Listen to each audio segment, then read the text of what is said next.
Assalamu alaikum everyone. Thank you very much for having me. Have a good, blessed Ramadan night. I hope that the time I'm taking from you on this blessed night is inshallah beneficial. And thank you for welcoming me. The topic is, I think, very profound. And history, as you know, is better understood as different segments of the unchanging human condition. Something happened with this. No, all right, wonderful. So obviously the character of our lives changes. Technology changes, the environment changes, societies change, but there are things that are about being a human that are constant. And therefore, studying history is important because we may be studying times with a different character, but their nature is all the same with what we are living through. So, Bismillah, Alhamdulillah, wa salatu wa salam ala Rasulillah. The conquest, Feth of Constantinople, as it is known today, Istanbul, by Ottoman Turkish Muslims was a world historical and eschatological event. The Roman Empire of millennia was no more. Or was it? We are going to dabble into this question as well. Istanbul, a formidable city that had survived to that point up to 30 sieges, had finally fallen to a besieging force, and this happened to be the force of Muslims. But the force it fell to had begun as a small gathering of nomads just a mere century and a half ago in West Anatolia, and from there it came to conquer the greatest city of all times. This massive feat was undertaken by Sultan Mehmed, who would then be known as Mehmed the Conqueror, Muhammad al-Fatih, rahimahullah, when he was at the tender age of 21. And it would mark the realization of the miraculous glad tidings given by the Rasulullah sallallahu alaihi wasallam to his embattled companions in Medina, in places like the dire times of Khandak and the times when the Muslims were just trying to stand on their own feet. So the Fath happened at the Hijri year of 857. So think about it. Rasulullah sallallahu alaihi wasallam told his ummah, told his ashab, that they would go on to take on the largest city on earth at the time, 850 years ago. When the city was conquered by Muslims, and obviously for Christians it's the fall of Constantinople, for them it's the end of the once great city, the acting pope at the time, Pius II, said that Christendom had never lost a city or a place comparable to Constantinople. But Muslims came to that point from a great period of difficulty because a century and 2 centuries ago, respectively, first the Crusaders and then the Mongols had actually just ravaged the heartland of the Muslim Ummah and destroyed old states. But from the ashes of this chaos, basically rose the House of Osman. May Allah be pleased with all of them. And they, with their conquests, were able to refashion this city, this great city of the antiquity, as again one of the most beautiful and the most resplendent cities of the world. So what am I going to talk about today? I want to just give a sneak peek into the structure of the presentation. We are going to talk about the siege itself also, but I plan to have that as maybe a quarter of my talk. And you may ask why, like, isn't that the more important part, how the siege happened, how the conquest actually happened? I would agree with that, obviously. That was very important. But just as how the proverb says that it takes a village to raise a child, it takes a whole society, it takes a whole setup to raise a conqueror and to conquer the city that was promised by Rasulullah sallallahu alaihi wasallam. And I want to draw your attention to this point because it pertains to all of us. All feats in history, be they small or large, they all matter. Every amal of every abd, every deed of every slave matters, Everyone is obviously held responsible according to his own capacity and own circumstances. But the vector, the amalgam of all of our actions adds up to something. Sultan Muhammad al-Fatih conquers a city. Sultan conquers a city, but there are people in his army that may be doing, or in a society, in a state, that may be doing the most menial of things, like digging holes, carrying sustenance, tilling the fields, and things like that. So I think there is a point in this that we should do everything we do with ihsan, seeking the pleasure of Allah, and intending that Allah puts barakah in this so that it amounts to something greater than our very limited capacities. Fatih Sultan Mehmed was raised by, there is a point about families also. Obviously, he was ultimately raised by his father, Murad II, and his mother, Huma Khatun, and the harem of the Sultan when he was younger. And then when he became Murahik, Mumayyiz, and Baligh, when he became slightly older and then eventually adolescent, he was trained by Ottoman ulama. This tells something to us as well. We are communities. We have an obligation to our children. We have to raise them right. We have to give them lofty ideals. We have to raise their himmah. We have to raise their goals. That's it. With that, I want to start by talking about where this goal is coming from. So, reflected here on the screen, you can see the famous hadith of Fath. لتفتحن القسطنطينية فلا نعم الأمير أميرها ولا نعم الجيش ذلك الجيش ولا نعم الجيش ذلك الجيش. So this is a hadith from Rasulullah ﷺ that says that verily, it has three ta'keed in it, la and the double noon. Verily, surely Constantinople shall be conquered. And how beautiful is the commander of the army that shall conquer it, and how good, how beautiful is the army that shall undertake this feat. And obviously here's a small caveat, disclaimer. Obviously here, maybe in the Anglophone Muslim communities, there are some debates about hadith, etc. as well. But even Al-Albani cannot call this a mawdu hadith. So that tells you something about its strength, I would say. Obviously, most mainstream scholars would say that it's a sound hadith. It's in the Musnad of Imam Ahmed ibn Hanbal radiallahu anh, and it's in the Tarikh al-Kabir of Imam Bukhari as well. So you can move on to the next slide. What is Istanbul? So we're talking about the conquest of Constantinople. First, we should get talking about what the city is. And may I have a show of hands of who has been to Istanbul? MashaAllah, MashaAllah, wonderful, wonderful. So those who have been there, they may be able to relate a little bit. They may see it in a different and new light. And those who haven't been there, inshallah, are encouraged to go. And when they go, they'll be able to see the city in a different light and a deeper understanding. So this is the city of Istanbul. What you see on the screen is the original Byzantium, the original Greek colony at the tip of the peninsula that formed the focus of the city since its founding a couple centuries before Christ alayhi salam. And when the city expanded, the initial colony became the palace of the Roman emperors and eventually the palace of the Ottoman sultans. On the tip of the peninsula, you can see the two magnificent masajid, Hagia Sophia and Sultan Ahmet, also known as the Blue Mosque. And you can see that this is a very strategic location. It is right at the tip of Europe. So Istanbul, Constantinople is actually on the European side. What you see across the water on the right side in the evening sun, their windows reflecting, gleaming with the evening sun, is the Asian side, Üsküdar. And on the left, you see a small inlet of the sea towards, between two parts of the European side, which is the Golden Horn, which is a natural harbor. So you can move on to the next slide. On the left, you can see the waterway, the Bosphorus waterway. Basically, north is in the picture, to the north is below, south is above. North is Black Sea, Russia, Ukraine, Romania, Georgia. South is the Sea of Marmara, the Mediterranean, basically anywhere between Egypt and Spain. Istanbul basically occupies the point of entry for both of these in either direction. And the person who we are going to talk about is the one who built the Kulliya, the mosque complex on the right, the Fatih mosque complex, and he's still buried there as well, rahmatullah alayh, also known as Abu al-Fath wal-Maghazi, Sultan Muhammad Khan, Mehmed, Fatih Sultan Mehmed.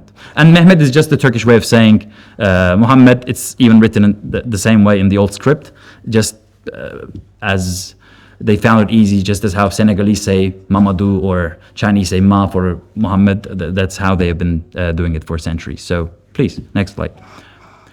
This is our subject person, the great Sultan Fatih. You can see two depictions of him, which are probably the most authentic ones. The left one is a painting he himself commissioned obviously much later than the conquest. That's from 1480. He conquered Istanbul 1453.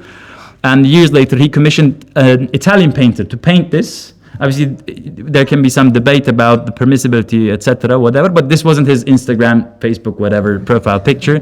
It had a political goal. Basically, he commissioned this and similar medallions for consumption in Europe, so that the Europeans could see his haiba, to give them a diplomatic message in the language they would understand. So he commissioned that painting, and the right one, which is more keeping in line with the traditional Persian Ottoman miniature making. It doesn't have perspective as the European one, for instance, does. It doesn't really have a sense of depth. That's from a later Ottoman miniature, from a century later, but both show his features rather, I think, truthfully. His aquiline nose, that the Europeans, for instance, found very interesting, because in their physiognomy also, that was a sign of a conqueror, a sign of a potent ruler. His rather brownish hair there, and his very determined eyes set on the prize of conquest of both Romes. And it's said that he's enjoying a rose in the right one, and the rose being the symbol of Rasulullah sallallahu alaihi wasallam. He's basically showing where his heart lies, basically. Yes, please. So why is Istanbul important? Why does it matter? So location, obviously, location matters. As I said, it occupies the lines of communication, both over land and over sea. So at the time, the most important economic causeway was the Silk Road, as you guys know. It began in China, crossed the oasis of Central Asia, and had its terminus in Istanbul, in Roman Constantinople. And even the spice route, which came from India and Indochina through land, through Egypt, again, it would have one of its terminuses in Istanbul. So this is, when you want to cross from Europe to Asia, you have to cross through this place. When you want to trade, you have to disembark here. This is just one of the best locations on earth. Therefore, ever since it's been occupied, it's been settled. It has gone through countless earthquakes, plagues, conflagrations, fires in the city that have destroyed it time and time again. But every time it was rebuilt because of its prized, unique location. This is how Istanbul probably looked like at the time of Rasulullah sallallahu and the contemporary Roman Emperor Heraclius Herakl in Arabic. Before we get there, I want to talk a little bit about the time of the conquest. So it happened in the Christian era, 1453, in the Hijri year of 857, which is from now 589 Hijri years, lunar years, and 572 solar years ago.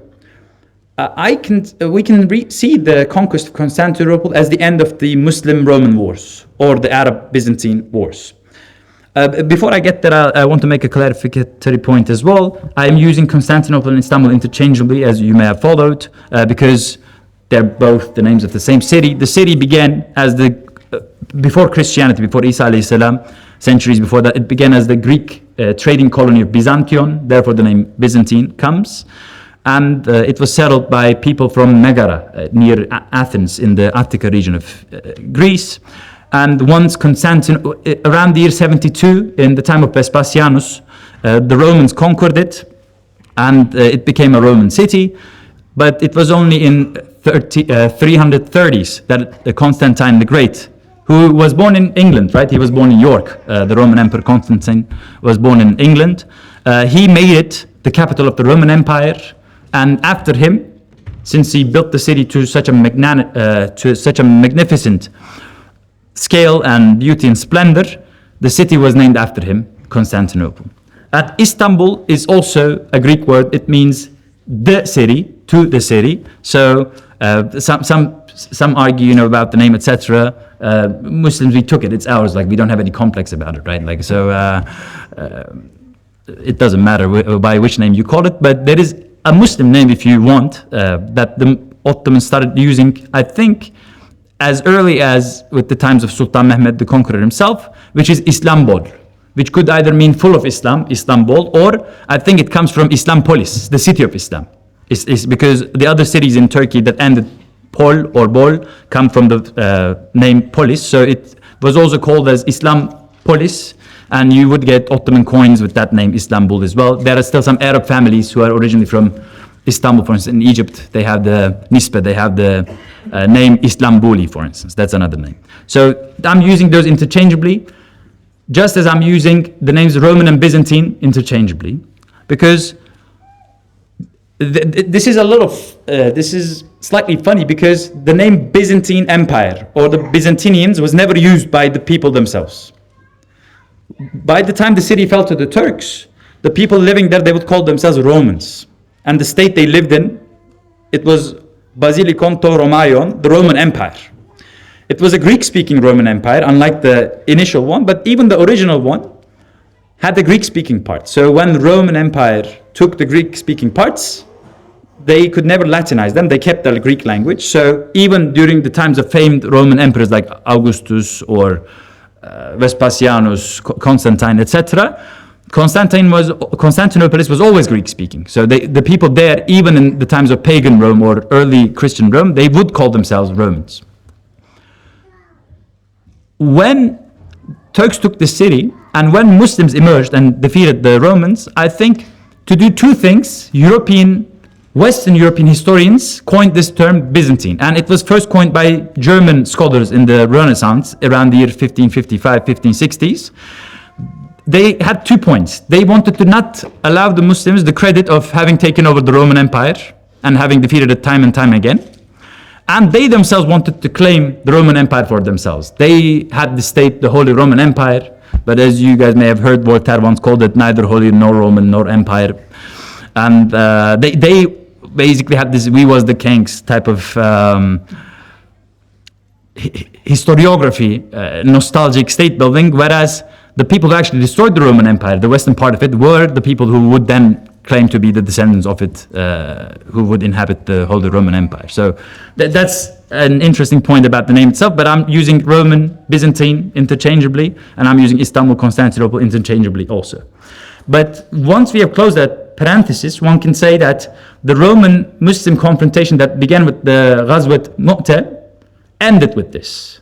So, as you may know, the first Ghazwa in the time of Rasulullah between Muslims and Romans was Mu'tah, where three of major Sahabis, Ja'far ibn Abi Talib, who would then be nicknamed At-Tayyar because he lost both of his legs in the battle, Abdullah ibn Rawaha and Zayd ibn Haritha, they all passed away on that battlefield. One could say that maybe 8-something hundred years later, they were redeemed. Obviously, they were redeemed anyways because they are shuhada, but Muslims, by taking over this center of kufr, by taking over this state that held the doctrine of Trinity, they closed up the book, even if it took 800 years. And for the Ottomans themselves, maybe we can, and here, if you look at it, you can see the wealth of the city. There is the hippodrome, the race course for horses that still stands partially. It's by the Blue Mosque, the obelisks that were in the middle of it, they still stand. Even parts of the tribune of it, in the side looking to us, they are still visible in the Sultan Ahmet area. Obviously, you see Hagia Sophia, you see the place where currently the Topkapi Palace stands. And across the Golden Horn, you see a small town, which is the Italian Genoese trading post called Galata. That would play an important role in the conquest, and it would have a different fate than the city because Galata was handed over to the Ottomans by peace, by truce. So the Ottomans let them be, they didn't convert their churches, etc. And they were traders, they were from Genoa. When push came to the shove, they just said, we are out of it, we just leave. But it was the capital of the Romans, and to give the credit to them, they didn't go down without a fight, so they fought till the bitter end. And since that happened, in the fiqh of conquest, obviously, if it's not taken over by truce, you have some prerogatives. You can take loot, you can take slaves, etc., and therefore it had a different fate. But Ottomans, can we move a couple slides, maybe? Or these are other pictures, maybe. Anyways, I'll say it when we come to it. So this is another reconstruction of, can you go back? Of the city. You can see the city in the shape of a horn almost, and then the Golden Horn, Khalij, national port on the north side of it, and then the Italian colony, Galata, across the water. Yeah, this is it. This is how it must have looked like around the year 1200, well before the Ottomans got there, because in the year 1204, Catholics, Franks and Italians, they would come under the guise of fighting the Seljuk Turks in a crusade. But instead of fighting the Seljuk Turks, they would kick the Romans out of the city, and they would pillage, rape, destroy, and loot, and they would basically destroy the cities. They would wreck it so thoroughly that after the year 1204, Constantinople would never regain its glory until actually Sultan Fatih took it and rebuilt it as a beautiful city. So this is maybe, let's say, 250 years before the conquest. This is how Hagia Sophia and the Forum by it must have looked like before the Islamic Fetih. And you see a column with a statue of Justinianus, the emperor who built Hagia Sophia and who reintroduced the Eastern Roman Empire into greatness. He had a statue on top of it, and in it he was holding an orb. You can see an orb, a golden orb, and this golden orb in time came to embellish the dreams of Turks. They called this the red apple, the golden apple. And they really wanted to, it became the symbol for the conquest of Istanbul, and it also became an ideal of world conquest in the name of Islam and Allah. So once Istanbul was taken, it became a shifting goalpost, so to say. First it became Budapest, then it became Vienna, then it was Rome at some point, right? So this is where that term is coming from, the red apple. Yeah, please. And this on the left is a map of the city. In fact, it's the only one that survived from before the conquest. So it is rather, I think, correct. It shows you how the city is surrounded by water on one side, on two sides, and by a moat on the other. And it shows you the Italian colony as well. Obviously, the Italian colony is much oversized because the map maker was Italian himself. And this shows you the major churches dotting the city everywhere and how big it was at the time. And on the right, you see the walls of Constantinople. So these walls of Constantinople, they basically were its greatest reliance. They were the most advanced systems of defense that were ever built, to be frank, anywhere in the world. And they had 3 layers, moats, a first wall, a second wall, a third wall, which would prove impregnable to any invading force. I said, the Crusaders sacked in 1204. They did, but they were able to penetrate the wall in some places, but as soon as they did it, the Romans actually surrendered. So it was not taken by force of arms. It was handed over to them in the expectation that they're also Christians and they would treat them well, but it would turn out to be anything but that. But the only military force that actually was able to penetrate this very complex system of defenses was the Ottoman army under Sultan Mehmed. And you can see a modern day picture of it. Obviously, the land level has risen a lot, so it doesn't really have the scale that it had before, but still you can see it's massive. You can move on to the next one as well. Here you have people in the foreground, so you can have a sense of the scale, right? So there is the first set of walls and a moat between them and the second one, and the one with the towers, the main wall itself, is the third one. So by the time you get to the one that protects the moat, obviously you're under fire constantly, right? You're getting projectiles thrown at you, arrows, javelins, rocks. You get stuff poured over you. You have Greek fire, you have boiling oil, etc. thrown at you, and then you have to fill the moat. Once you have filled the moat, another wall. You have to do the same again. If you have survived, again, onto the third wall, but the third one has towers as well, so you need to take them as well. It becomes an impossible task, so to say. Yes. So, all right, I wanted to make a point about the Ottomans here. So this is the predecessor of the Ottomans, so to say. This is the great Seljuk Empire. And I like this map. Obviously, it shows you the Seljuk Empire, the dark green shades, and their vassals far in the east. I like it because it tells you where the Turks came from. So the original homeland of the Turks is actually in the far east of that Seljuk era, in the Karaghanid empires, which is today shared between China and Russia and Mongolia, that territory. And through centuries, they kept pushing westward, and with the Seljuks, and a little before them, the Karaghanis. I promise not to stand up to the cameraman, but yes, why not? Yes. So here is the initial region. The Karaghanid state is the initial region where the Turks started accepting Islam. And then they kept pushing westward. They were entering the service of the Abbasi caliphs. And through that, and through the work of Persian Sufi scholars as well, they met Islam and they liked it and they adopted it. And their first powerful Muslim state in the West were the Ghaznavids, which then were taken over by the Seljuks, which built the first empire that would unite the eastern and the western side of the far eastern and basically this is the Mashriq and this is Khorasan and Mawara Nehr, Turkestan. So this first one to unite those were the Seljuks. But Seljuks, after a good run of 150 years, as it happened with the Abbasis, they disintegrated, and then they basically the final basically straw that broke the camel's back, so to say, was the Mongol push, obviously, and they were defeated. And in this defeat, in this chaos, a lot of the Turkmen tribes, they just sought a new peaceful land. They just kept moving westward. And the branch of those old Turkmen, the Kai tribe, they came to the very far west on the marches, on the borders with Roman Empire, basically the Istanbul, Bursa area. And those were the tribe of Ertuğrul Gazi and his son Osman.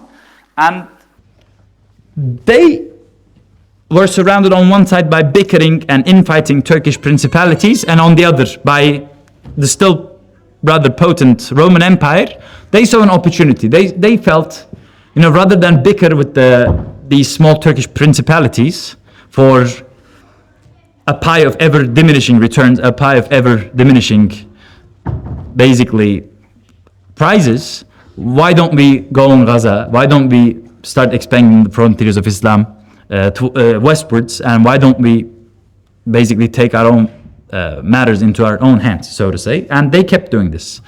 And since they focused mostly not on fighting Muslims, but on enemies of Islam, I think Allah must have exalted them. So when this began in the late 1200s, they were a tribe of 400 tents, and 150 years later, you see them by the gates of Constantinople with armies, right? So, and they had to go through a lot of trouble in this. Somewhere in the middle, they got punched by Tamerlane coming from the east. They had some crusades come and try to take on them, etc., etc. So this all happened, and out of this chaos, the Ottomans got to the year 1451 when Sultan Mehmed became the Sultan, and he would set his eyes on the prize of Constantinople. So again, another map that shows you both the strategic location of Istanbul and the political landscape at the time of the conquests. So here, in the rump remainders of the Roman Empire around Constantinople, you see the Roman Empire. They were controlling the Peloponnese, the Morean Peninsula as well. They had a client state in Trabzon area, in Athens, and in Epirus. They had some allied states as well, and they were doing trade with the Italians in Italy, which the Italians, they controlled some towns in the Black Sea doing grain trade, and they had the Aegean Islands doing trade as well. But the Ottomans had expanded into Europe, but they had this sword. They had this Roman Empire still stuck in their midst and at their point of crossing, because there are two straits. There are the Straits of Dardanelles and the Strait of Bosphorus, but the Dardanelles is very wide. You can't really guard it, even if you put cannons. The cannons at the time, they didn't really have the range to stop ships passing through such a wide strait. Therefore, the Ottomans' preferred point of crossing was the Bosphorus, but that was controlled by the Romans. And anytime the Ottomans were trying to do something, either threaten the city or do something against their neighboring Christian kingdoms, the Romans would coordinate with the Italians and those Christian kingdoms. The most powerful of which at the time was Hungary and Poland, Lithuania. Poland and Lithuania were one country at the time. The Romans would coordinate with those guys, and they would always catch the Ottomans, basically between two fires. This kept bothering the Ottomans, so to say. And they even before Mehmed, as early as Bayezid I, who is also nicknamed as the Thunderbolt, and Mehmed's own father, Murad, they attempted to take the city to no avail. It wasn't decreed yet. So this is the situation. Here you see the hadith written by the Ottomans themselves on one of the entrances of Hagia Sophia. Those of you who have gone there, you may have seen this inscribed on the pillar.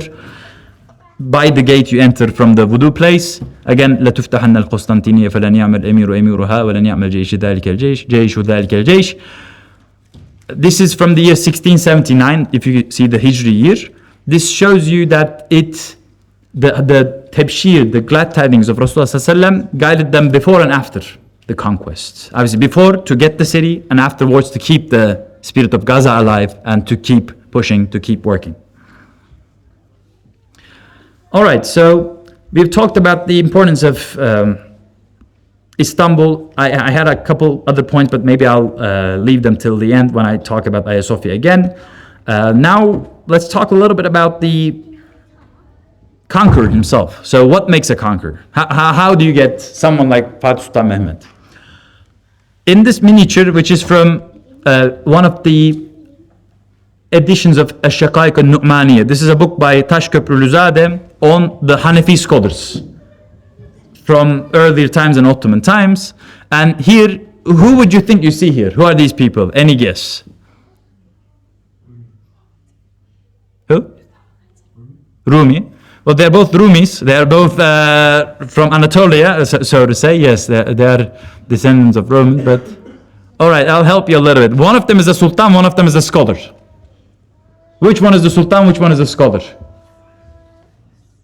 What's up? Yes, the one standing is sultan. That's Fatih Sultan Mehmed, rahimahullah. The one sitting is his mentor and teacher, Mullah Gurani. So Mullah Ahmed Gurani was a Kurdish alim, rahmatullah alayh, who had trained in Egypt, in Mamluk Egypt. He was an all-around scholar. You know, he had his expertise in all the ulum of Islam. And he, for instance, has a famous tafsir that is available even in modern editions, Ghayatul Amani fi Tafsir al-Kalam al-Rabbani, tafsir of Quran. And he was brought to Edirne, the old Ottoman capital, in European Turkey, in remaining European Turkey, by one of the mullahs, by one of the teachers of his father, of Fatih Sultan Mehmed's father. Murad II's mullah went to Hajj, and on the way back from Hajj, in Egypt, he met this Mullah Gurani, who was this Kurdish alim who also knew Turkish, and he thought it would be a good gift to the Sultan. This is back in the day, people were gifting each other scholars, you know, like sultans were gifting each other scholars because they valued ilm, right? So he brought him from Egypt, and Mullah Gurani was tasked with basically being responsible with the education of the Sultan. There is a real story here, which is very striking. So when Mehmed was a kid, when he was 6, 7, 8 years old, he was very wayward. He had a strong will. You know, he wouldn't listen to his teachers. And by the time he reached 9, he still had not completed the khatam of Quran, which was a problem, obviously. So Mullah Gurani comes in. He's the new teacher. First of all, he's sent by Murad, the father of Mehmed, with a stick. The Sultan gives him a stick. Tells him, you teach him. If he ain't be behaving, you know what to do with him. So Mullah Gurani comes in. He introduces himself. I'm Mullah Ahmed. I'll be your teacher from now on. The young Fatih, 9-year-old boy, he laughs. Mullah Gurani doesn't take it lightly. He gets him down and beats him with the rod. After which, the Sultan starts respecting him. Right? So after which, okay, he understands the hayba of the alim and they have a good working relationship. And he stands by his side until the alim passes away, rahmatullahi alayh. And after the conquest, the Sultan wants to make him a vizier. Mullah Gurani says, no, I won't get involved in politics. I'm better serving you like this. And he holds the dignity of ilm and ulama. rahmetullah alayh. And I was fortunate to be born in the street where he's buried in Istanbul now, in Fındıkzade, Molla Gürani Caddesi, rahmetullah alayh. So that's just one person who was influential in the upbringing of Sultan Fatih. You have another one, Molla Husrev. Molla Husrev, some of you who have studied Hanefi fiqh, you may have heard of this name. He has Miratul Usul. He has Ad-Durar. He was from a Turkoman tribe in Sivas Tokat area of Anatolia. And he was one of the teachers of Sultan Fatih. So this man didn't become the conqueror with mediocre teachers or with mediocre parents. You know, he had a supportive and disciplining father and teachers that basically made him the conqueror that he was. Next one. And since we already mentioned his father, let's talk about him a little bit. So this is Sultan Murad II, rahimahullah, is depicted here fighting the Crusaders at the Battle of Varna. This was 1444, so 9 years before the conquest of Istanbul. And at this point, Sultan Murad had actually abdicated the throne. He had relinquished the throne in favor of his very young son, 12 years old at the time, because there was a lot of strife among his statesmen, and every head was talking something that would oppose the other one. And he said, he thought two things. First of all, you know, this business of sultana has been too much on me. You know, I want to focus on ibadah and just mend my relationship with Allah Azza wa Jal. And the second is, let me put them in a tough spot a little bit. You know, he first concluded a truce with the Hungarians, as I said, the most powerful Christian kingdom at the time, thinking, very naively unfortunately, that the Hungarians would honor their word with the truce. He concluded a 10-year truce with them, and he left the throne to his 12-year-old son, which proved this point, because his son was caught between the machinations and the politicking of the viziers of his father. There were parties who were pro-positive relations with Christians and who didn't want to fight with them. There were parties who wanted to go on Gaza and do it, and this created a whole mess. There were small rebellions of the Janissaries and everything like that. And when Christians saw this, they reneged on their word and they basically revoked the truce they signed with the Ottomans, and they launched a massive crusade sponsored by the Pope himself, which threatened the Ottoman capital Edirne itself. Their army is coming, following the river Danube towards the Ottoman capital, and there is a chaos in the city.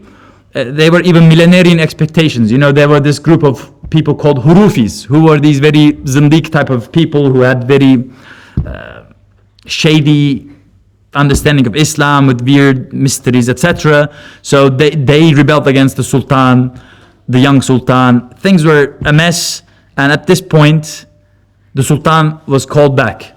The old Sultan, Murad, was called back by Fatih and his viziers to take the matters into his own hands, which he did. He comes back to Edirne, gets at the head of the army, goes to Varna and crushes a crusader army of Germans, French, Hungarians, Poles, Serbs, Italians, what have you.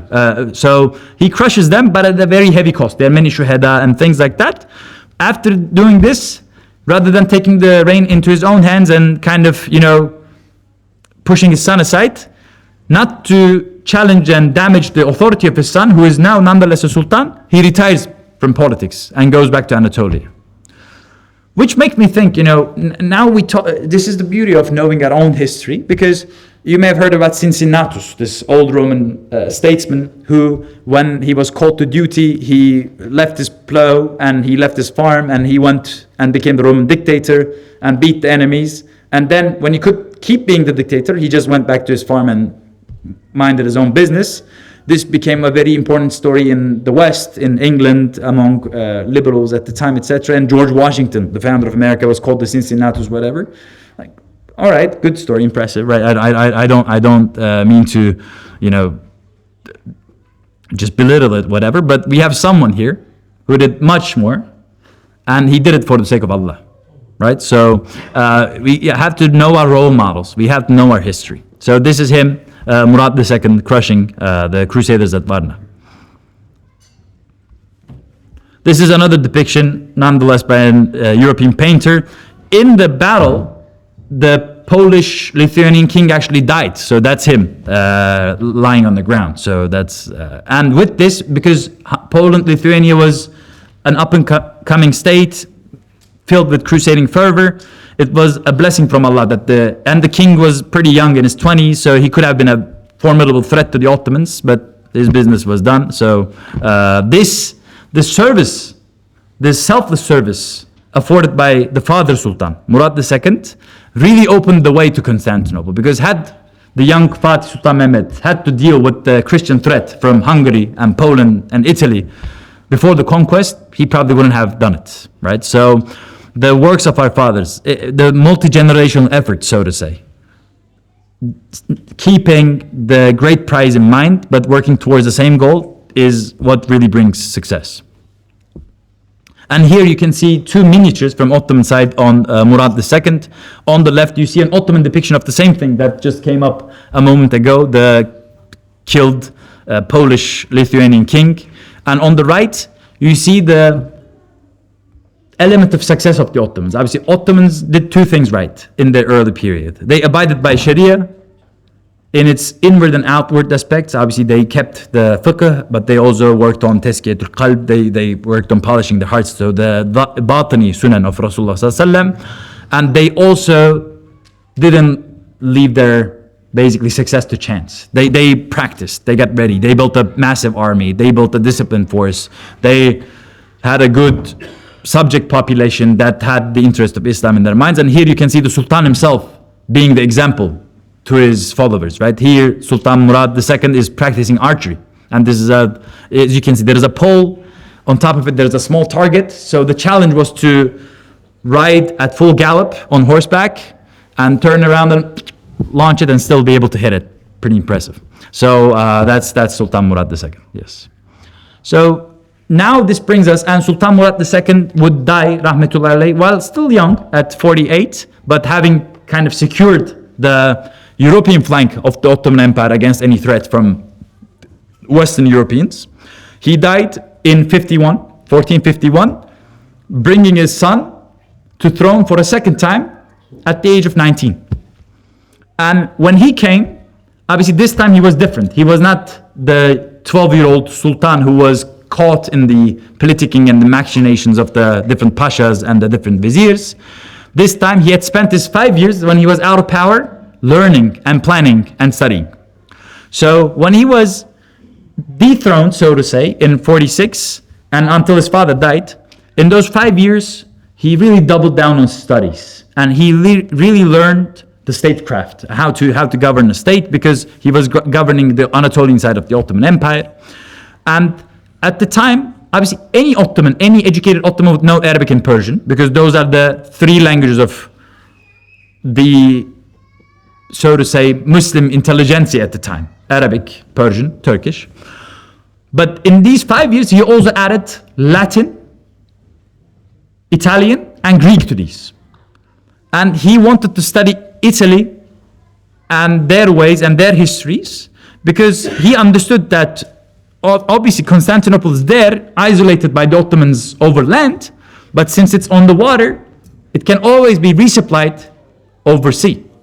And the Italians, they had very good connections, because Italians had connections all the way to Russia, Ukraine, right, what would become Russia and Ukraine, and they had liaisons in Constantinople as well. And as long as they could not be separated from each other, the conquest would be a little difficult. So he studied Italian affairs, he studied ancient history, he studied military affairs, he studied technology, and he started thinking about cannon technology, he started thinking about tactics, operations, and things that would come in handy when he actually got the rule and wanted to move towards his goal, which was Constantinople. So you see the Ottoman Empire on land surrounding Istanbul, but the Romans still controlling the waterways and being able to be supplied by Italians and other Europeans using the sea lanes.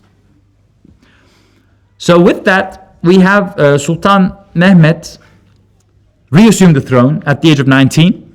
Initially, he does very smart diplomacy. So this is also one thing, years ago, one of my mentors asked me, now when we think of Salahuddin al-Ayyubi, if you look at videos on YouTube, whatever, he's depicted as this super like muscular, almost like U.S. Special Forces type of, beefcake type of guy. Most likely wasn't. And there is a story, we don't know how accurate it is, but I think it gives you a right idea of an encounter between him and Richard the Lionheart. Richard the Lionheart had this massive sword, and like he did a feat of power with it, strength with it, and he cut something in two, whatever. And Sultan Salahuddin, he took out the silk kerchief and threw it, and he had such a fine Damascus sword. He just held the sword, and the kerchief was just cut smoothly into two, and that impressed Richard even more than that act of brutish strength. So I'm saying this because not everything can be achieved by sheer strength. Like you can't force everything. Like in fact, most things you'll only achieve with diplomacy and being smart and having workarounds, etc. Force should only be the last resort, right? So that's exactly what he did. That's exactly what Sultan Mehmed did. When he reassumed the throne, he first tried to placate both the Turkmen beyliks who were on his Anatolian flank, who were constantly bickering with the Ottomans, and then he also tried to placate the Hungarians and the Serbs and the other European states as well. He made peace treaties with them, he sent them gifts, he sent a gift to the Roman Empire, etc. as well, to Constantinople, but all the while he had his goal. But he didn't disclose it to these people, obviously. He didn't disclose it even to his viziers. So this is like Surat Yusuf. Our Mullah Najmuddin is doing a halakha on Surat Yusuf, for instance, here. What does Yaqub alayhi salam say to his son? La taqsus ru'yaka ala ikhwatika. Right? So he kept his dream within himself, not to spoil it, until he had built the circumstances that would facilitate it, right? So first he goes to diplomacy. Then what happens is, Romans being emboldened by this, sometimes people don't take kindness kindly, right? Sometimes people don't get the memo, so to say. They think, oh, you show them kindness, they now see, oh, he's weak, I can overcome him. No, not the case always. So when he goes on a campaign to placate the Turkmen beyliks in Anatolia, the Roman emperor writes him a very audacious, impertinent letter, asking him for a lot of money and threatening him to, basically a little background. So in Constantinople at the time of the conquest, there was an Ottoman prince from the Ottoman dynasty who could have a legitimate claim to the rule, who could have a legitimate claim to the throne, who was being held in Constantinople by the Romans in exchange for money from the Ottomans. So the Ottomans kept paying them so that these guys don't set him free, because the moment they would set him free, he would go and find some followers and he would try to take over the Ottoman throne, because he could have a claim to it, because he was from the Ottoman family. So the Roman emperor wrote to Sultan Fatih asking for the multiplication of 10 times of the money that he was receiving from the Ottomans, and for other concessions as well. This is the point when Sultan Mehmed drops his diplomatic facade and writes back to him, I won't give you an answer right now. I'm going back to my capital. You shall see my response soon. And this reminds me of the story of Theophilos with Harun al-Rashid. An early Roman emperor, Theophilos, he was raiding the Abbasid territories in the southeast of what is Turkey and north of Syria. And he wrote a very impertinent letter to Caliph Harun al-Rashid, to which Harun al-Rashid responded, Ila Theophilos Kelbir Rum.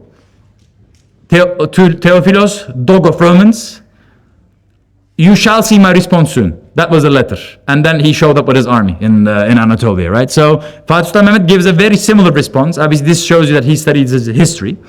He goes back to Edirne, now gives the response by doing two things. First of all, he writes a letter saying, not only do I not raise the money that the Ottomans were paying you, I cancel all payments to you henceforth, and you shall see my army at your walls very soon. And then he shows up.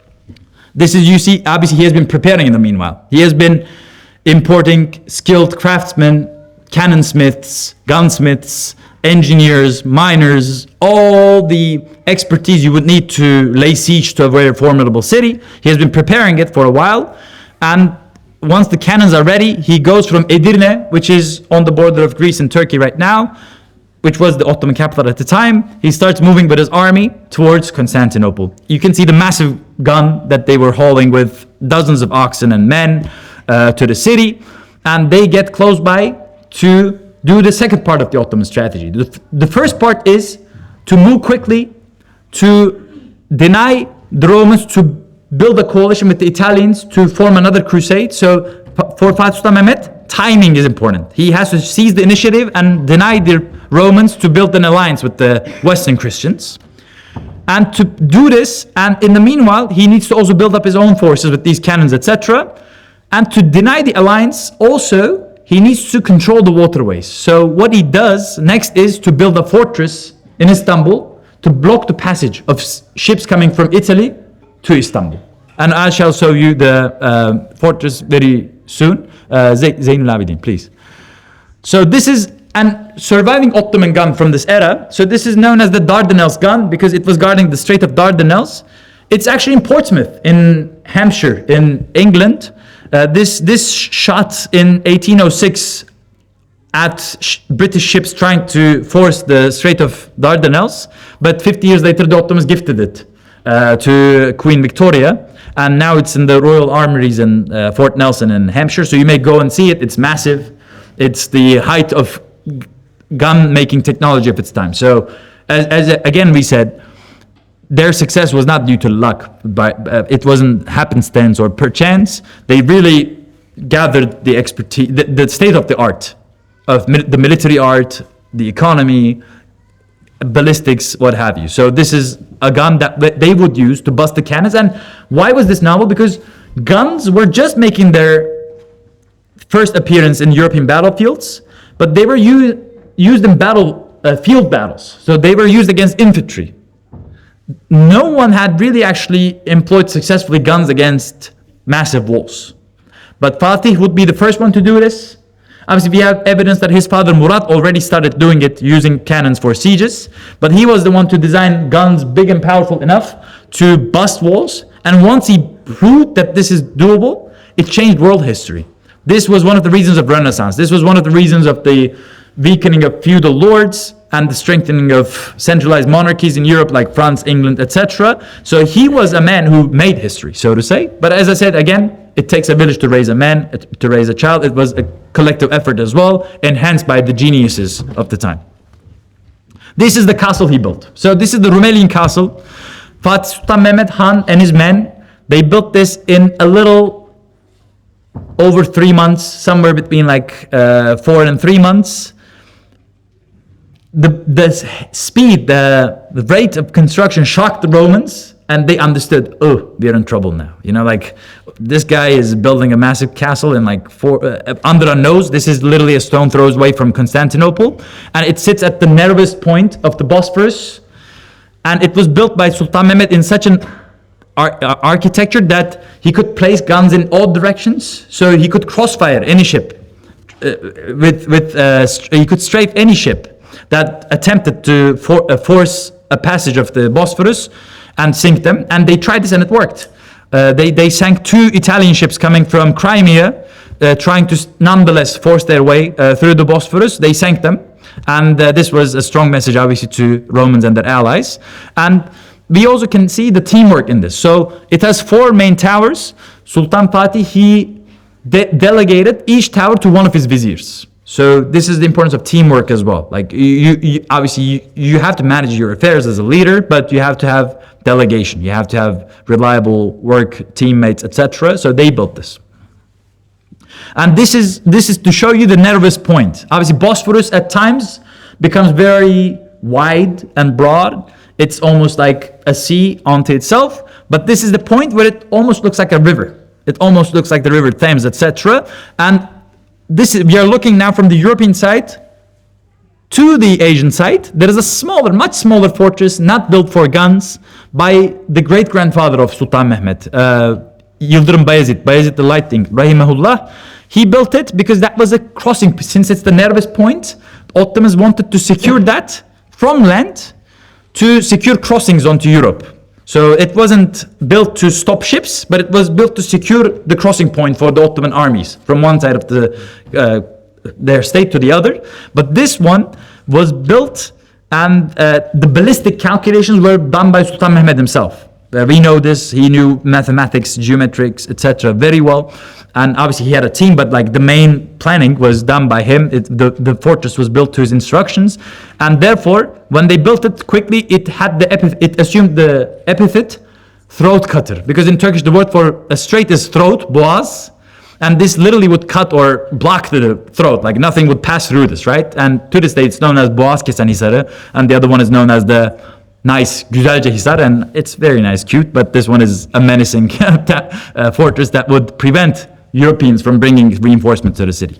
So this is part 3 of Ottoman strategy. So part 1 is move quickly once he assumed the throne to deny, and he also wanted to keep his intentions secret so that the Christians cannot form a crusade. So move quickly and discreetly.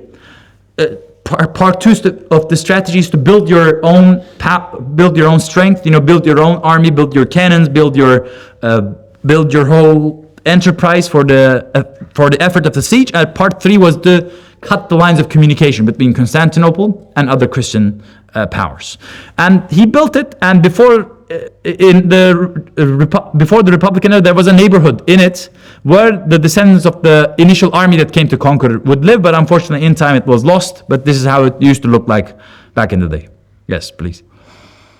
Now we move on to the Roman strategy. So we have the Ottomans on one hand, we have the Romans on the other.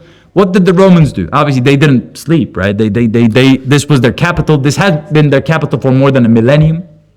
This had been a city that had survived 30 sieges. Obviously, they had the comfort of the walls as well, but still they had to have good strategy if they were to stand any chance of fending off this very determined Sultan with this very well-programmed war machine, right? So this is the final Roman emperor, final Byzantine emperor, Constantine the 11th of the Palaiologos Dragash dynasty. So he was Serbian on his mother's side and Roman Greek on his father's.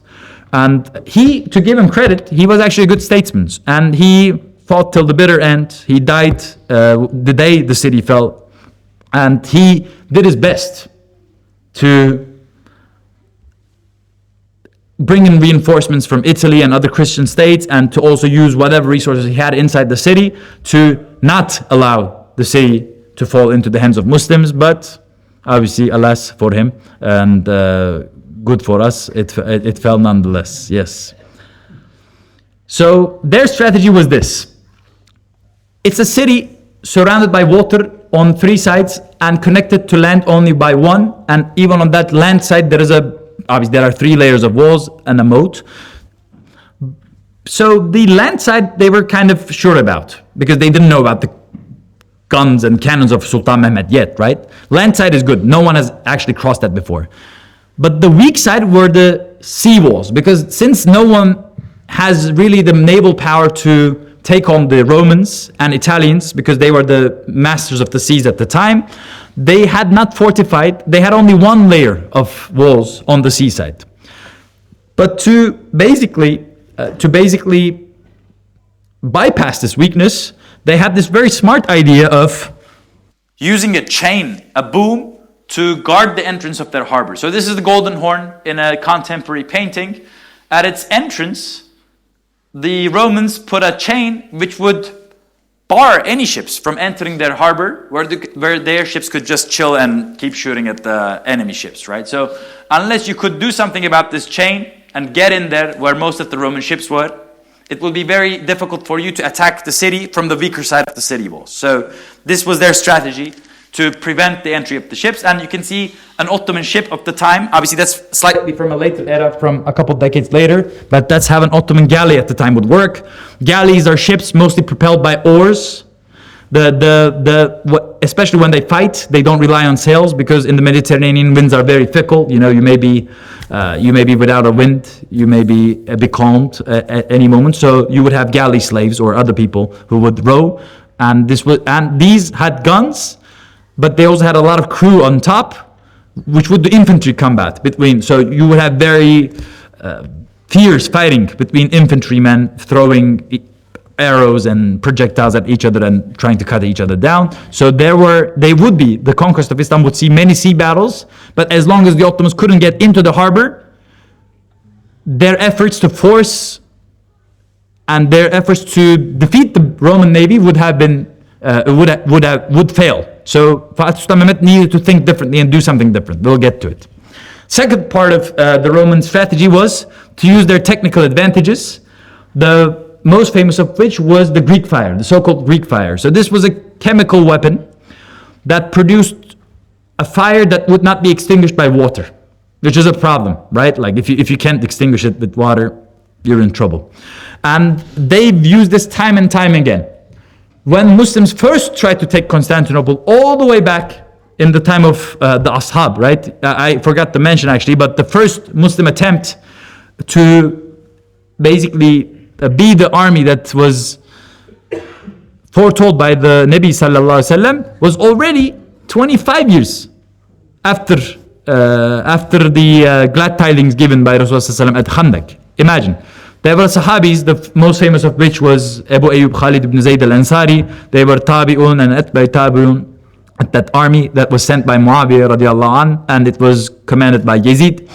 And they got to the city, they invested it, they spent a lot of effort, but eventually the Romans were able to burn their ships with this fire, at which point they had to call the siege off, right? So this has been a potent weapon of the Romans.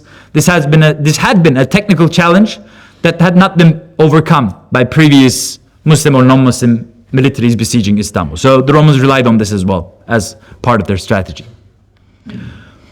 Again, you can see a layout of the city and the forces besieging it. You have green ships are Ottoman, the red ones are Roman and Italian, red ones inside the city walls are different forces of the Christians, and the ones on the outside, the green ones are Ottomans. In the middle section on the left, the dot you see is the tent of Sultan Fatih himself, and right across from him was the Roman emperor, so they were kind of looking down to each other. And you see an arrow from one part of the sea into the Golden Horn. And that would be the game-changing move by Fatih Sultan Mehmed.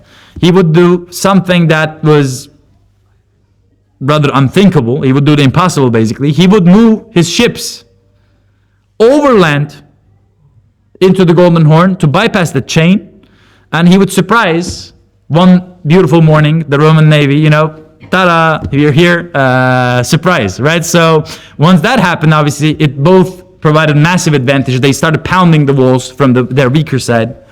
And so this is the main Ottoman Navy. So to give the credit again to the Romans, they actually were able to replenish even after the siege had begun, since they had the upper hand in marine affairs, in naval military affairs. They were able to go around the Ottoman Navy guarding the city, and they were able to bring reinforcements from Italy to the city. And once this happened, actually, the first admiral was Baltoldu Süleyman of Ottomans, but he couldn't prevent the reinforcement of the city by Christians, and Sultan Mehmed got very angry at this point when he saw this, and I'll show you a picture. He basically rode his horse into the sea, and he got so mad, he said, either I'll take you Istanbul or you'll take me. Basically, like at this siege, either you'll come into my hands or I'll go down into your soil, basically. And this happened. The Romans replenished the city, which helped them keep fighting and which helped them fend off the Ottomans. But he changed the rule of the admiralty from Baltoldu Süleyman to Hamza Bey, rahmetullah alayh. And Hamza Bey and the Sultan, they together devised this ingenious plan of moving the ships over land into the Golden Horn, and through that, bypassing the chain here and bombarding the walls from their weak side and bombarding the ships also on their weak side. Not only did he move the ships, he also devised the first mortar in world history. So mortar, I don't have a picture of it, unfortunately, I realized, but it's a cannon that fires at an angle, at a very steep angle, so that you can shoot over things. So Fatih Sultan Mehmed was the first man, the first military engineer who devised the mortar. He did the calculations, and he ordered the casting of the cannon in such a way that he could, before he moved the ships to harass the Roman Navy hiding in the Golden Horn, he devised this cannon to be able to shoot over the walls of Galata. The Galata is the Italian colony here. They shot, and we actually know that they sunk some ships hiding in the harbor. So once that happened, the Romans were uneasy a little bit, but once the surprise happened, obviously they were They understood what's coming, basically. So these are two contemporary depictions from Western Europe, from France. Both were done maybe 2 decades or a decade after the conquest itself. They show us the elements. Obviously, they don't get the costumes right. Obviously, the only thing they get right about the Muslims were that they had Ahmet, they had turbans. But the actual fashion and the weapons, you see crossbows, etc., they are more like French. But the idea is correct. Like, so the Ottomans used everything. They used siege ladders, siege engines. They attacked from ships. They attacked over land. Obviously, the Greeks used everything they had, and the scimitar, the curved sword of the Ottomans is also accurate, I would say. And the one on the left shows you the layout of the city. The Constantinople is actually here. Here is the chain. The Italian colony is here. You can see the ships are moving over land. And this here, the orange tent is the tent of the Sultan himself. And this is a whole, basically, affair. And you can see the castle built by Sultan blocking the entrance to the Bosphorus as well. So they were so struck by this, they started immediately studying it. Yes. And this is the scene I told you. Like once, before he could think of a device to bypass the chain, the Romans were able to replenish the city by defeating the Ottomans on the sea, the Romans and Italians. And when he saw this, Sultan Mehmed was so furious that he rode a steed to the sea and saying, either Istanbul, Constantinople, you'll take me or I'll take you. This is the act of holding the ships over land.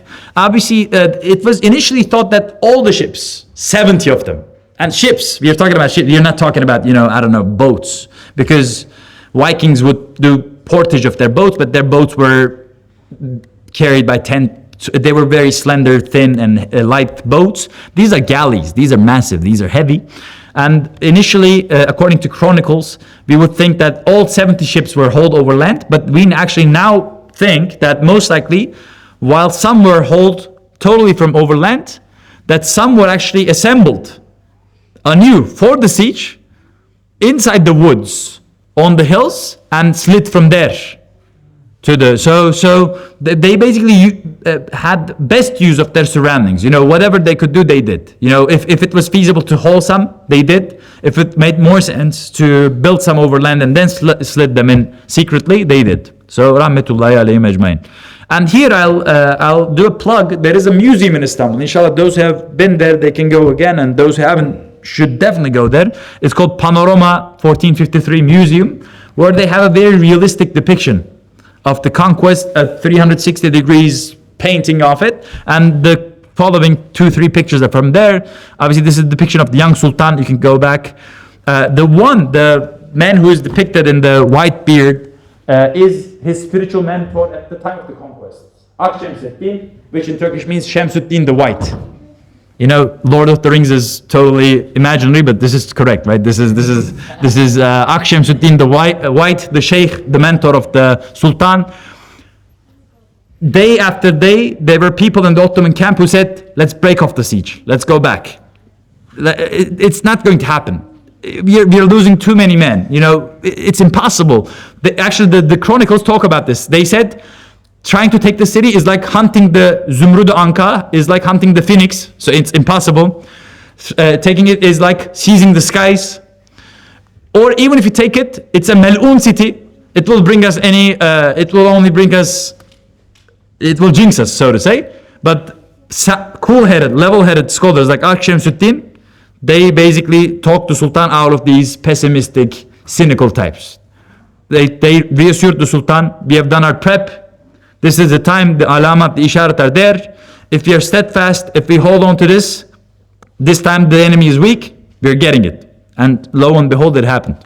So again, a lesson in our lives, obviously, and it could have not happened. It could have very well failed, right? But it happened because it was a time, but without that steadfastness, it would have not happened. So we are obliged to spend our best effort to have a good opinion of Allah, to have husnul zan, but victory is from Him. It may or may not happen, but being a pessimist, being a cynic is not an option. These are the cannons, the massive cannons that Sultan Fatih cast for the siege. and his engineers cast for the siege. For instance, to be able to cast these, he bribed a Hungarian cannon smith in the employ of the Romans, and the guy crossed over to the Ottoman side, and he did this. So this is like China, I don't know, stealing talent from America, America doing it from Germany, etc. So you have to be smart. Whoever has the best expertise, you have to get them, right? To if you have a lofty goal, to employ them for that. So this is it. And this is the scene that shows the ferocity of the fighting. You have fire, you have blood, you have people falling from the towers. It was a bloody, lengthy, and difficult affair. Now, what happens? After a siege of 2 months,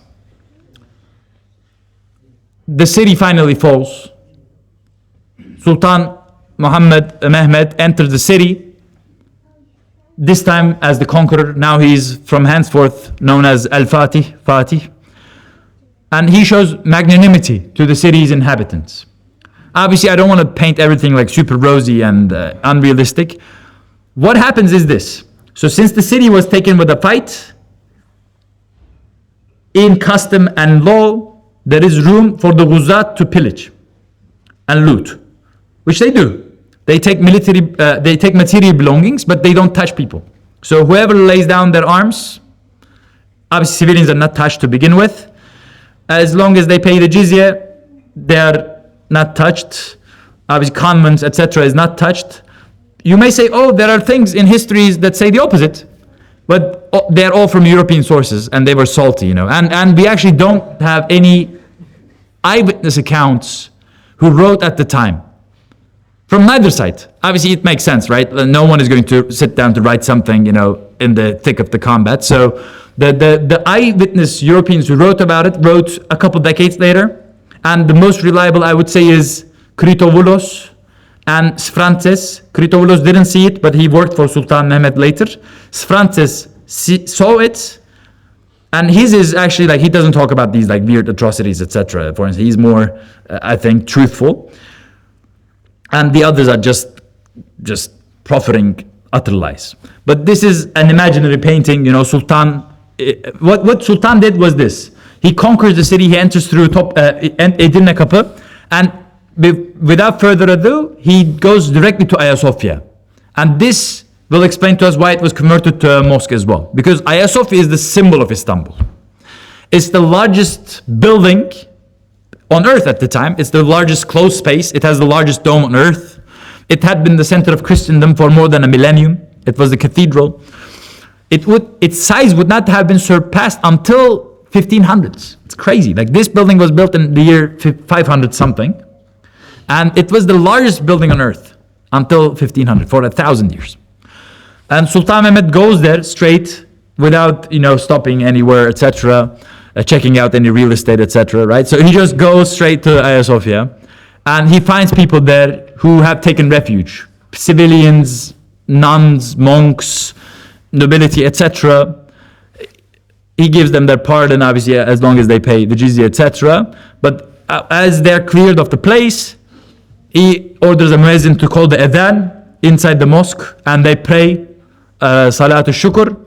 And the Fatih was Tuesday. 3 days later, they pray Jum'ah, and that signifies that symbolizes that the place has become a masjid in earnest. And Akshamsuddin, his mentor, gives the khutbah, and he admonishes the Ghuzat, the vanquishers, the victorious Ghazis, to give sadaqah from Allah's blessings and to be kind to people they have overpowered. So this is how it happens. And as you can see, maybe go back, you can see, obviously this is an artistic depiction, but you can see the statue of Justinian, which actually stood atop a column, but you can see that, and it has the golden orb, the red apple in it, in his hand, and you can see the troops of Sultan Fatih by him. You can move to the next one. But as I said, I didn't want to paint a rosy picture. There was pillaging, there was a lot of so there is Barbaro, an Italian eyewitness, who wrote a couple decades later that so many Turks and Christians had died that their bodies were floating in the Bosphorus, like melons in a stream. So it was a bloody affair. Like it was, the Romans fought till the bitter end, and the casualties of Turks were probably higher because they are the offending force. So it was very bloody. And the city, as I said, had already been pillaged by Christians in 1204 and had never regained its glory. So after all this warfare and violence and destruction, when Fatih Sultan Mehmed finally got the chance to walk in the city and to see the old palaces, etc., he felt very emotional, and he remembered his own mortality and the vanity of everything that is connected with dunya, because everything in the dunya shall perish, only Allah remains, and from him we came and to him we shall return. He recites this Persian couplet. In the version I know, the first Misra is actually the one below, and then the second is the one above, but the Khattat who wrote it like this: Perdedari mi kunet der kasri kayser ankebut, bu nevbet mizenet ber tarim efrasyab. So now, in the palace of the Kaiser, in the palace of Caesar, the owl is the gatekeeper, and the ankebut, the spider, has webbed its web on the dome of Efrasyab, on this mythical Herculean hero of ancient Persian epics. So he looked at the city. It's like, is this it? Is this a city of the Caesar? Is this a city of the Hercules? It's gone. It's in ruins, right? So he understands his own mortality. He understands the etherealness, the temporality of worldly glory. Nonetheless, since he knows that we have to work until the Yawm al-Qiyamah for the betterment of the world, he immediately begins with the program of rebuilding the city. He announces that the inhabitants of the city are exempt from taxes for a certain time period. He tries to settle both Muslim and Christians into the city, etc. And thanks to his work, and thanks to the work of his successors from the Ottoman, of the Osmani dynasty, Istanbul again becomes the largest city in Europe by the year 1500, a mere 40 years after the conquest. So the crusade, the fourth crusade of Latins, the crusade of Catholics, French and Italians in 1204 had destroyed Constantinople. We have Roman Orthodox authors at the time writing that, "Oh Constantinople, oh the queen of the cities, oh the apple of the world's eye, what have you become? You have been raped, you have been pillaged, who's going to save you?" There were Romans writing like this. Obviously the circle is being complete here, right? It's Sultan Mehmed and his descendants who saved the city, who had lost God, who had lost justice, who had been betrayed by its own co-religionists, and now Muslims would take it and make it the rose garden again, and make it one of the most beautiful cities on earth, in my opinion, the most beautiful city, but and one of the largest cities on earth, again within the span of just 40-50 years. And this is one of the things that happened after the conquest. They didn't destroy the mosaics, they just plastered them over. And there is okay, now I can convey my point about Hagia Sophia. So Hagia Sophia means holy wisdom. It's very peculiar because it's one of the rare Roman Byzantine churches that is not dedicated to either one member of the Trinity or to a saint. From its origin, it was dedicated to one of the attributes of Allah, to the Al-Hakim, to the holy wisdom of Allah. And we are not sure if it had icons in it originally, because all the icons that currently exist, they are actually from the post-iconoclastic period. So in the 8th and the 9th centuries in Eastern Roman Byzantine Empire, there was a period called iconoclasm. After the Romans faced some defeats from the Muslims, they started thinking, maybe we're doing some things wrong. And they thought, what could it be? One of them had the idea of maybe icons are not worth it, like this is something that defiles monotheism, etc. So for almost 100 years, they actually destroyed all the icons in their churches, and they had this iconoclastic period. Eventually, unfortunately, the pro-icon party won 120 years later, and that period they built the icon. They did these temathil, they did these depictions in Hagia Sophia that exist today. So that's one thing. The second thing about Hagia Sophia is, next picture, this is how it looked in Ottoman times when it was a masjid. Just look at how massive it is, how massive the dome is. When this was built in 1530s. This is crazy. This is 1530s. And when it was built, people couldn't believe it. They all thought, it's the malaika, it's the angels who hold the dome, because it's just like you don't see any pillars, etc. Underneath the dome directly. It's massive. But its size was actually self-defeating, because Justinianus, when he built the church, temple, so to say, he didn't commission architects to build it. He commissioned two geometricians, Isidore and the second guy's name I can't remember, but one is from Tralles, one is in Caria, the other one is from Miletus in Ionia in West Turkey. Both these were geometricians who designed it, but since they didn't really have too much experience with building an actual structure, very soon after it was built, it came out that the dome is too heavy. The dome is 2,000 tons. It's too heavy, and this building started stretching, and its dome during Roman times collapsed twice. And after its second restructuring, it bended a little bit, and by the time the Ottomans took it, it was in bad shape. So the last person to repair it was actually Mimar Sinan, the architect, Rahmetullah alayhi, the chief architect of Sultan Süleyman. And he added some elements, some buttresses that would support the structure. And after he built those, the dome has never collapsed. So it's the Ottomans who actually stabilized the building and who made sure that it survived to our current day. And this is how it looked like in Ottoman times. Obviously, unfortunately, in 1934, the founder of the Turkish Republic converted into a museum and stripped it of its Islamic beauties, the carpets, etc. But alhamdulillah, it's been reverted to a masjid in 2020, so you can go and pray there again. Alhamdulillah. A question about churches. So I already mentioned that the small Italian colony was relinquished to the Ottomans by truce, so therefore their churches weren't touched.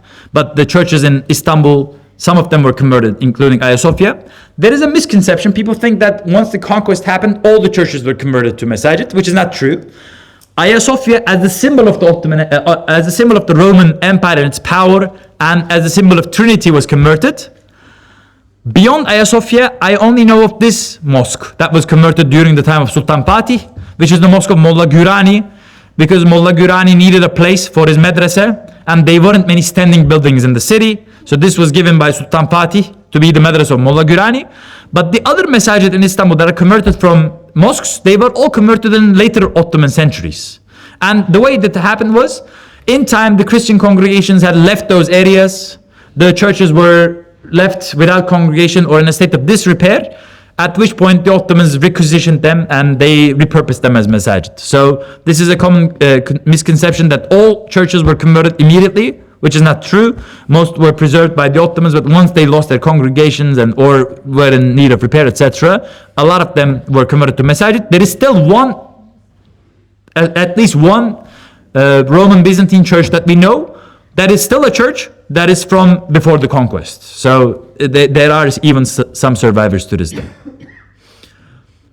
So I talked about Fatih and his family a lot. We need to give credit to the army as well. So in Turkish culture, in Istanbul lore, Fatih is obviously known as Ni'mal Emir, as per the words of Rasulullah. But the army and the people who came with him, they are known as Ni'mal Jaysh.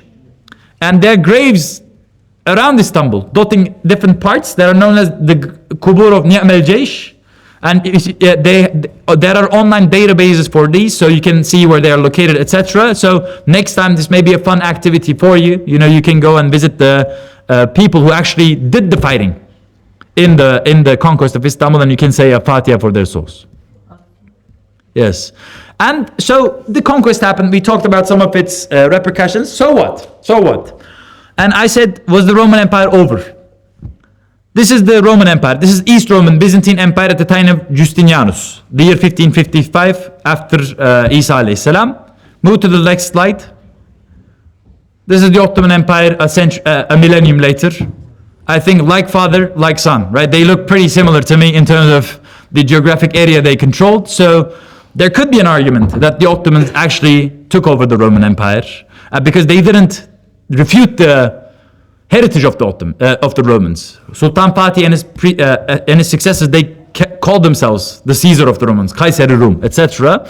And some Christians, some Muslims, they regarded them as such, but we can think of this as Rome version 3, the upgraded, the, extended golden package, so to say, that is Rome Tawhid supercharged, right? So this is Ottoman Empire ruling the Mediterranean space as the Romans did. And as I said, some Christians even thought that Fatih Sultan Mehmed had become the Roman emperor now. This is an Italian medallion. This is probably not commissioned by Sultan himself. This is Italians doing it for their own, I think, fascination. It says, Mahometis Byzanti Imperatoris, the emperor of Byzantium. So they thought of him in those terms for certain, yes.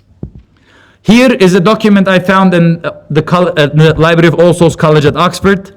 It lists the Ottoman sultans. After he defeated the Romans and took over the Roman Empire, this is the time when the Europeans started calling the Ottoman sultans the Great Turk. Obviously, I tried to mark it out in very shoddy paint type of thing, but you can see it says Great Turk. And this Great Turk, this Ghazi image, kept haunting them for the next 3 centuries. Basically, the Ottomans kept pushing and pushing, and a lot of kuffar lost sleep over the next centuries, yes. And this is another thing, another element of the genius of the Sultan. After the conquest, as I said, he pardoned and he basically allowed the Christians to be. One thing he did was very important. So I told you guys that the Roman strategy before the conquest was to prevent, the Roman strategy was to unite with the Christians in the West and to form a crusade against the Ottomans, right? To facilitate this, the Roman Empire had actually done the impossible, and they had reconciled with the church in Rome. 5 years before the conquest of Constantinople, the Romans in Constantinople and the Romans in Rome had agreed that they'll put their religious differences aside and they'll unite under the Catholic Church. They agreed to this, but this didn't sit well with everyone in Constantinople. There was a small party that abhorred the idea of uniting these heretics, because the Orthodox saw the Catholics as heretics and the Catholics saw the Orthodox as heretics, right? Out of experience, out of the need to survive, Constantinopolitans had made an alliance with Rome, but this didn't sit well with everyone. What does Fatih Sultan Mehmed do after the conquest? He finds the man who was the intellectual head of the party that refused the union with the Catholic Church, and he makes him the patriarch of the Orthodox Church. He hits 2 birds with 1 stone. He prevents the unity of the Christian world, and he also provides the survival of the Orthodox Church, because without him, they all the Greeks, all the Romanians, etc., they would have all become Catholicized in time, and they would have acted in unison with the Pope. So with his master stroke of identifying this anti-union camp and empowering them, boom, he becomes the protector of the Orthodox Church and prevents the unity of Christians. And what he then does is, coming to a concluding note, I took a lot of your time, I know. So now that Constantinople has been taken, and in one hadith, a Sahabi asked Rasulullah Ayyul Medinatain tuftahu awwalan, which of the 2 cities will be conquered first, Ya Rasulullah? And he asks, Constantiniya or Rumiya? He asks, is it Constantinople, Istanbul, or Rome? Rasulullah says, Medina to Herakl, the city of Heraclius, which is Constantinople. And as he said, so it happened. But now that happened, the goalpost had moved, right? Sultan Fatih, being the man he is, he grew up with this idea of fulfilling the glad tidings of Rasulullah. Check, one of them done. What is next? Rome.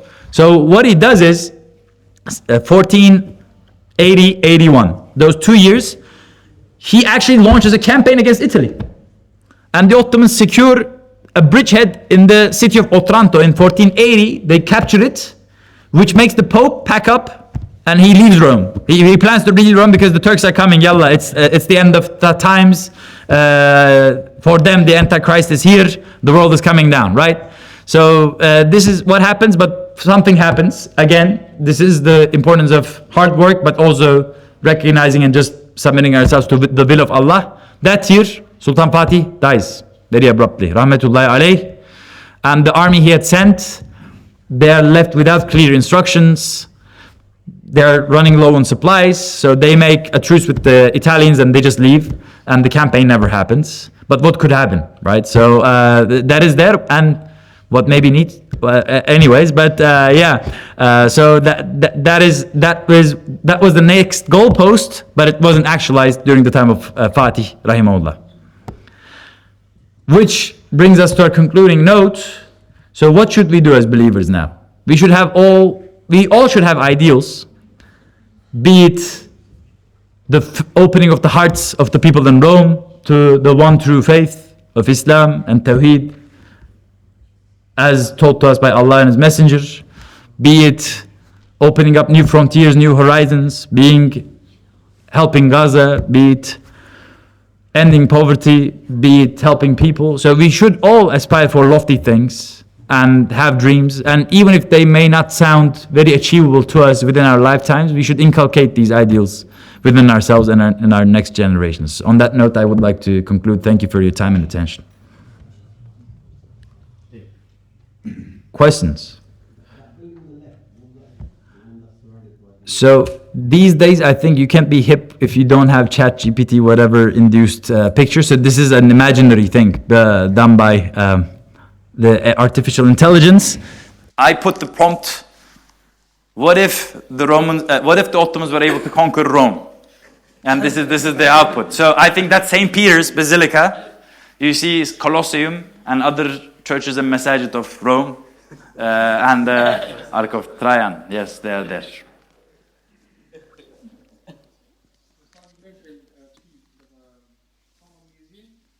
Excuse me? Panorama 1453. That's a must-see. There is the Museum of Harbiye, the Ottoman Military Museum, Istanbul, which has parts of the chain that I showed you, the Roman chain that guarded the entrance of the Golden Horn. The Harbiye Museum you need to see. And Istanbul Archaeology Museum also has artifacts from the time of the conqueror. Obviously, first, the adab of visiting Istanbul for us is, first you go visit Eyüp Sultan, Ebu Eyüp Khalid ibn Zayd al-Ansari, who is the Manevi, the spiritual conqueror of the city, so to say, and the spiritual sultan. And then you go visit Sultan Mehmed in Fatih, and then you can go do the museums. Excuse me? The database of all the graves, the Jaysh. I can share it with my friends, and they can put them up in. It's on the Turkish site Kültür Envanteri, but the link I can just share it with my friends. Yeah, and they were, a lot of them were neglected, but 10 years ago or so, some people came up with a project to mark those Niyam al-Jaysh graves and put information boards, etc. by the side. So right now, a lot of them have been kind of refurbished and kept better slightly, yes. With regards to Naval Amir, Yes. does that mean that in terms of madhab actually Hanafi and in terms of creed actually I defer to Mullah Asim in this. All right. Yes, because I'm not knowledgeable in these matters. Yes. So where is the asl of the Turks? Because when I was in Turkey very briefly, Can you go back to the Seljuk slide? I saw the map where you said Yes. China, Russia. Yes. Like what do historians say? It's what the historians say. So. Are there no other positions? It's just they came from. Yeah. Well, either we are Ya'juj and Ma'juj or no, some initially believed that, so because it was such a shock. A little bit, yeah, kind of like that. So this is the East Turkestan, the land of our Uyghur brothers now, right? They are occupied by China and really suffocated by them. May Allah save them. So this is the Tarım Desert. On top of it, they are the Tanrı, Tian Shan Mountains. So that Tanrı Mountains between Mongolia, Russia, and China, that's probably that all the way to the Lake Baikal. That steppe and mountain landscape is the original homeland of Turks. The Turks, before they assumed the name Turks, they were known as the Huns. Yeah, but Attila was all the way in Europe because, as I said, like these guys in the search for new pasture and loot, they always would move. So that's not a Western narrative. That's actually what you know. Yeah. And you can trace the language. So Turkish, it's crazy. Like today can come out of Istanbul, and I have Uyghur friends who are from here. We understand each other. Yeah. I saw people at university who look Chinese, but then when I hear them speak, I'm like, whoa. Yeah. Obviously, once we moved westward, we mixed with the local people a lot, so therefore I don't look very. But then some features remain. Yeah. My friend Nejmettin still looks very Turkmen. Mashallah, look at him. Mashallah. Yeah. Questions? Yeah. What do Turkish or Ottoman scholars say? Is the conquest going to happen again for the end of time, or how does that work? That is so excellent question. So the question was, if we look at the athar, if we look at the hadith of Rasulullah sallam to the effect of the conquest of Constantinople, our current understanding with the benefit of hindsight is that there'll be two. Before the first conquest happened, people didn't know, right? So there is the more famous hadith, there are two of them, to the effect of the conquest of Constantinople. They talk about it as something that happens right before the emergence of Dajjal. And therefore, there was actually some apprehension in the army of Sultan Fatih. They thought, okay, we're getting the city now. What if the Dajjal pops up after this, right? So they literally didn't know.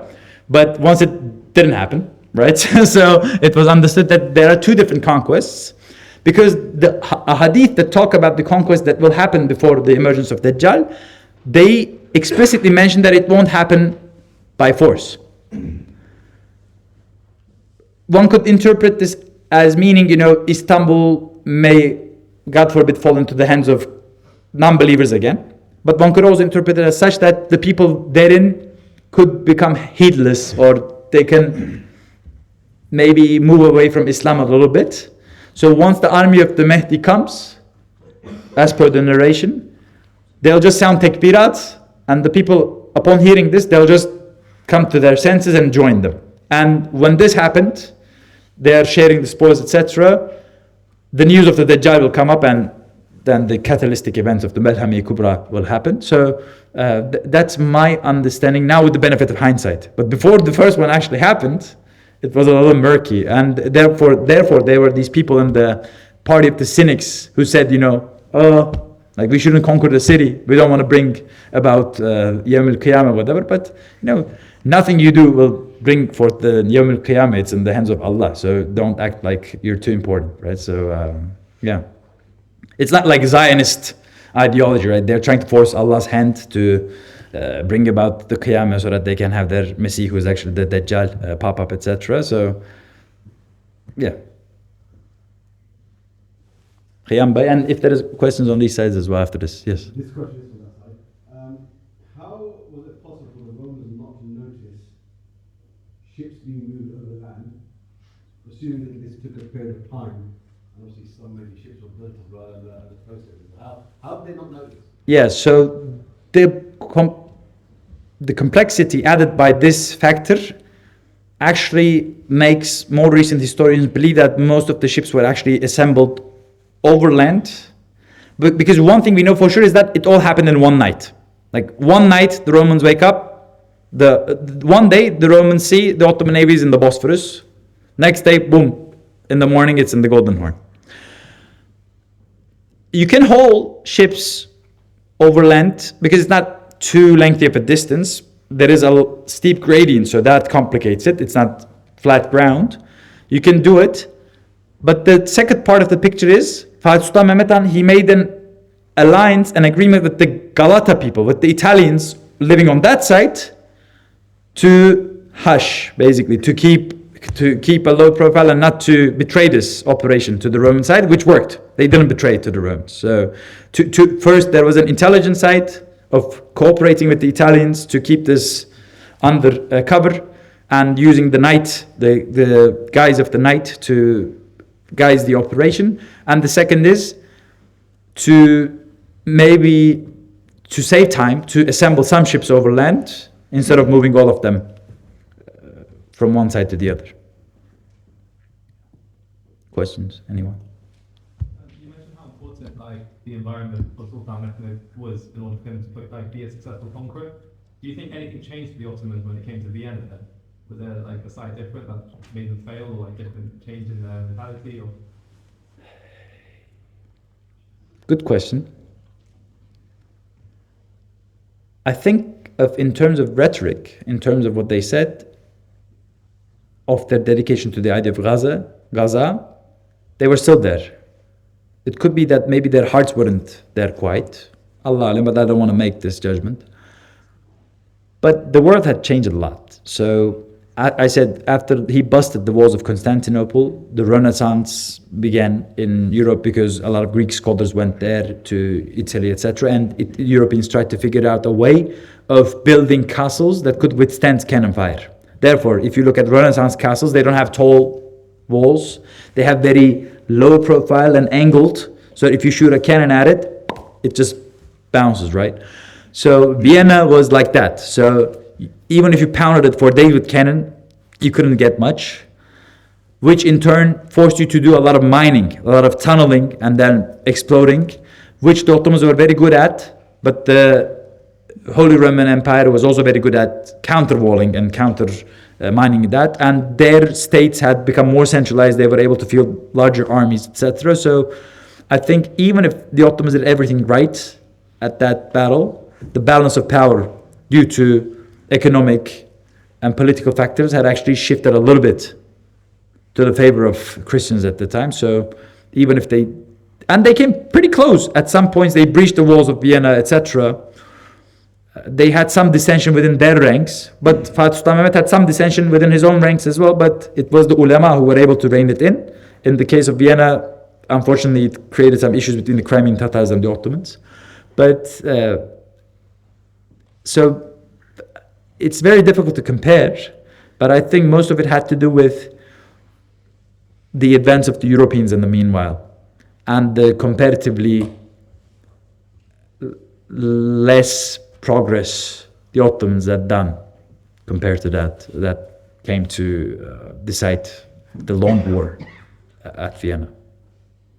Any questions? Or we can wrap up? Yeah, please. You mentioned Gaza quite a bit. Yes. Gaza is fighting for the sake of Allah. And the Ottomans. Actually, I had something on this. Let me see. But when you're saying it like that, are you saying that in your dialect, and you mean Ghazwa? Yeah, Gaza, yeah. Oh, you say it in Turkish? Yeah, Gaza, yeah, Ghazi, yeah. So, for instance, there is a book, The Rise of the Ottoman Empire, Studies in the History of Turkey by Paul Wittek. He explains it in English as such. A Ghazi is the instrument of the religion of Allah. Obviously, he's saying how the Ottomans saw it. A servant, slave of God, who purifies the earth from the filth of polytheism, shirk. The Ghazi is the sword of God. He is the protector and the refuge of the believers. If he becomes a martyr in the ways of God, do not believe that he has died. He lives in beatitude with Allah. He has eternal life. And all Ottoman sultans, until basically after Fatih, Selim was a Ghazi, Süleyman was a Ghazi. So out of the first 15 Ottoman sultans, at least 13 were fighting in person. They were all Ghuzzat themselves. And this was the thing that really set the Ottomans apart from the other Turkmen beyliks, because they were also doing some Gaza every now and then with Romans, Italians, etc. But most of their efforts were unfortunately spent with bickering with each other. So the Ottomans tried to avoid that as much as possible and just to focus on Gaza. And therefore, all Ottoman sultans, they were called by, for instance, the Memluks, or by the Timurids as Sultanul Ghuzat wal Mujahidin. They had this honor to them. How much would you put the success of the Ottomans expanding the way they did and doing everything they did to Islam, and how much would you do it simply because they were a people that were destined to be what they became? Honestly. Well, I think we could put it to Islam like this, because Turks have been a warlike people even before Islam. And the Huns, they were instrumental in the destruction of Western Roman Empire, the Uyghur Khanate, the Göktürks, etc. Like the Wall of China, the Great Wall of China was built to prevent the Turks from coming into China because they were just harassing them so much, right? But none of the states they set up could survive more than a century. Like they were very good in war making, not so excellent in statecraft and law making, right? What Islam gave the Turks was the ability to build states, to build laws, to enact laws, to unite people generation after generation towards a lofty ideal, and to also bring non-Turks into this fold and to work together towards a common goal. So as I said, like in the Ottoman army that besieged Istanbul, the Ni'am al-Jaysh, you had ethnic Turks, you had all sorts of Balkan and Anatolian peoples who had assumed Islam, adopted Islam and had become therefore Turks and Muslims, but a lot of them, like Sultan Mehmed himself knew Serbian because of the amount of Serbs in Ottoman service, right? They had become Muslims, etc. So you had those, you had Kurds, you had Turks from across the Caspian. When people heard that an army is assembling in Edirne to attack Constantinople, dervishes, they came from Uzbekistan, Turkmenistan to be part of this. So there were Arabs, so there were, this would have not been possible without Islam. Therefore I think Islam elevated Turks from being just a warlike people and good fighters to being history makers, so to say. Alhamdulillah. Yes. Amen.